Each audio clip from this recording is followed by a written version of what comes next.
Hello, everybody. Welcome to Raising Vibrations, and welcome to another subscriber chart reading. I hope you're well today. So, another opportunity to dive into an astrology chart, another opportunity to look at the dynamics of what the soul is doing in this lifetime, and hopefully being able to not only nourish your own personal sense of reading astrology and looking at astrology from a soul perspective, but hopefully piquing your curiosity to learn evolutionary astrology as well. Okay, so let's go ahead and have a look at what this chart's all about. And when we look at the EA paradigm, we're looking at Pluto as the bottom line.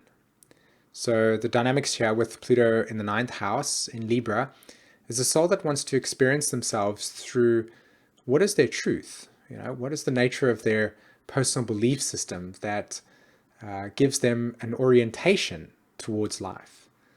Pluto in the ninth house is all about what is the perspective that I have, or what perspective am I searching for that is going to give me that feeling of, this is how I can answer the bigger questions in life.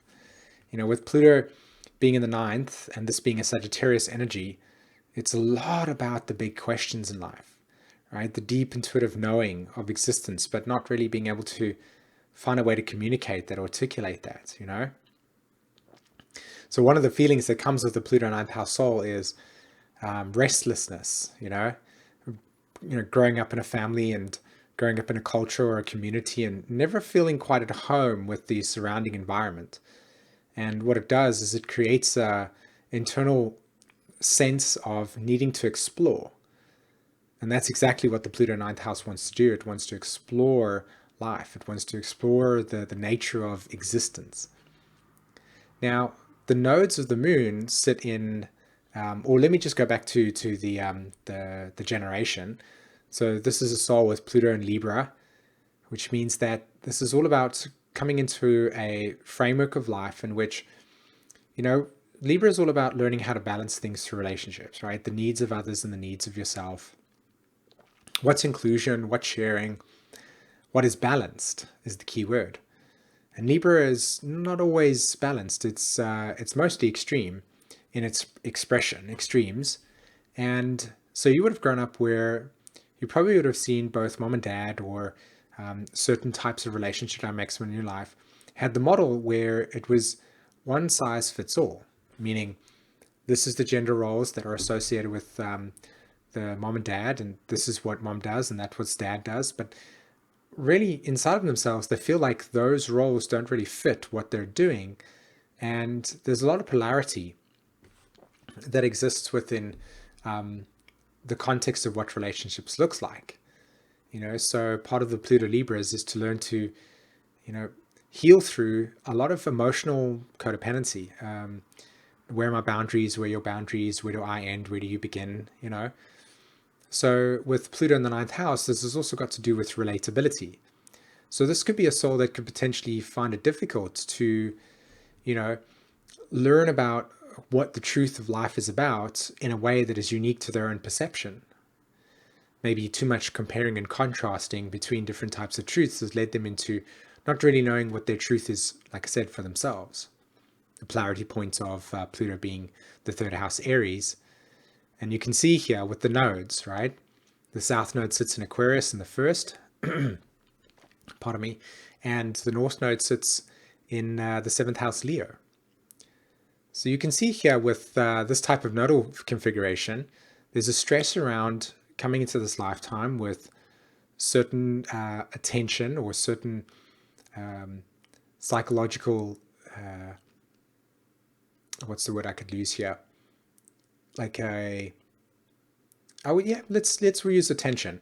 It's like an attention on the soul within themselves that's deeply unique, that's deeply different, which can potentially create the feelings of isolation or even estrangement, not being part of the group, or potentially actually being part of the group and not knowing what your individuality is like, but feeling this unconscious need to break free, whichever one is taking place. Either way, there's something very deeply unique about you, and part of your expression is to, live that, to liberate yourself from the conditioning patterns that defined your life in the early parts of, or the early stages of your existence. So with the North Node and Leo being the North Node and Leo being in the 7th house, and Mars conjunct that North Node in Cancer, you can see that there's an evolutionary intention here to potentially experience relationships through validating not only your creative purpose and your deep psychological inquiry into, being curious, but also, and the reason why I bring that up actually, just to create clarity for those of you who are trying to follow, the ruling planet of the North Node is actually the Sun in the 8th house in Virgo. And you can also see that Mercury is very close to the Sun there. And both the Sun and, of course, Mercury are ruled by the constellation Virgo, which is a mercurial function. So the deep confrontation or the deep inquiry into the nature of other people's truths or perspectives is a big part of the way that the soul understands itself.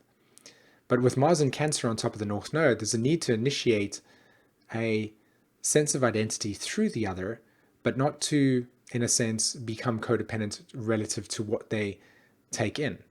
This is a soul that is looking to create their own internal security and to express their own sense of identity that's different from the collective's opinions, thoughts, and ideas.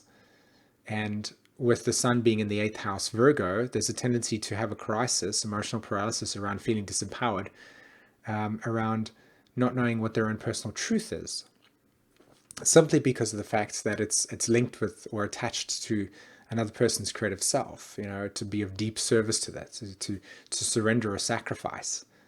Virgo is deeply associated with the archetype of sacrifice around one's own feelings of empowerment. And then, of course, the other side to the story is what the 8th house Sun is really about, which is deep personal inquiry into their own psychological nature to understand and relate to what their perception of truth is. So if you go ahead and look over here, the Moon sits in the 5th house Gemini, which of course is another repeating theme for me, because when the Moon is in the 5th house, just like with myself, this is a soul that is here to identify within themselves a deep psychological state of validation for who they are and what they are. In fact, your moon sign is actually at the exact same degree as mine, which is pretty interesting. Actually, no, I'm sorry. That I'm reading the 27 as the actual degrees. It's not. It's the 27 minutes. It's 14 degrees. So it's conjunct my North Node, really. Right. So the potential to be open and curious about the different ways in which we can see perspectives. It's a curiosity, an intrigue that really is a lot about what this chart is saying, but it's also about being able to be comfortable enough in your own sense of truth and to not need to be dependent on other people's perspectives as a way of feeling safe or secure, potentially. When we look at something like the Jupiter-Saturn phasal relationship, Saturn is the slowest moving planet, and Jupiter is, of course, in relationship to the slowest moving planet, meaning that the phasal relationship between Jupiter and Saturn is actually new. So even though in this lifetime the soul is still trying to understand the context of one's own personal philosophy, the nature of the structure, in other words, how you're going to go about giving authority to your truth, is still deeply under development. But in a developing stage that is not about, oh, I wonder what it is. It's more along the lines of like, I'm exploring it for the first time. So the key word for this chart is definitely curiosity. It's definitely interrelatability, but not getting lost in, as I said, the dynamics of other people's points of views, but really just exploring it for yourself, being interested in astrology and seeing what that does, or then looking into numerology and seeing if it resonates with you, and then trying human design. Now, these are the types of things that I would perceive as deeply empowering to you from a Plutonian perspective. Okay, awesome. So I really hope that you found some value in what I shared with you today. As always, thank you so much for allowing me to read your chart. And for those of you that are listening to this video on YouTube and following the series, I hope that you got validated through seeing your astrology develop as you've experienced this series with me. I mean, I think we're on to number 32 or 33. So there's quite a lot of videos to have watched in terms of how to read an astrology chart. Okay. All right, my friends, have a wonderful day. Take care. Bye bye.